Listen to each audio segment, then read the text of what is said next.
Updated February 27, 2019, 18 hours 22 minutes and 27 seconds. An Indigenous woman who has successfully sued the Northern Territory government for leaving her living in squalor hopes the case will lead to better housing for the next generation. Points. Residents launched the action in 2016 over the dire state of houses in their community near Alice Springs. A tribunal has ruled 4 residents should be compensated for repairs and maintenance not carried out as hoped. 66 other residents involved in the class action will have their cases settled following the decision. Maybe in the future we can have better houses, Jasmine Kavanagh said. Maybe in the future our kids can have good houses. Ms. Kavanagh is one of 70 residents from the remote community Santa Teresa, south of Alice Springs, who brought a class action against the government in 2016 for failing to maintain their public housing. Today 4 of those cases, including Ms. Kavanagh, were heard in the Northern Territory Civil and Administrative Tribunal.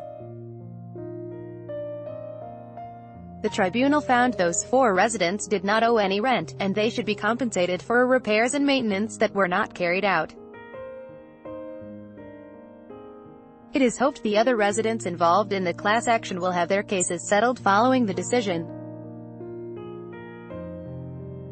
In a statement, the Department of Local Government, Housing and Community Development said it would carefully consider the decision before making any further comment. NT Housing Minister Jerry McCarthy declined to be interviewed but said in a statement he was proud of his government's remote housing program. I look forward to continue to work with the residents of Santa Teresa and other remote communities across the NT to deliver better housing in partnership with remote Indigenous Territorians, the statement said. Result sets new precedent, lawyer says Daniel Kelly, from Australia. Lawyers for Remote Aboriginal Rights, which fought on behalf of the residents, said the case was the first of its kind and has opened the door for similar class actions.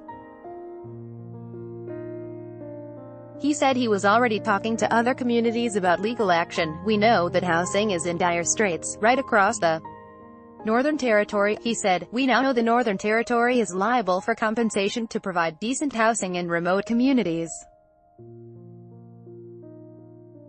The government needs to do something urgently to address this liability it now has to Aboriginal tenants across the Northern Territory. The hearings late last year heard stories of substandard housing conditions and the way they affected community members.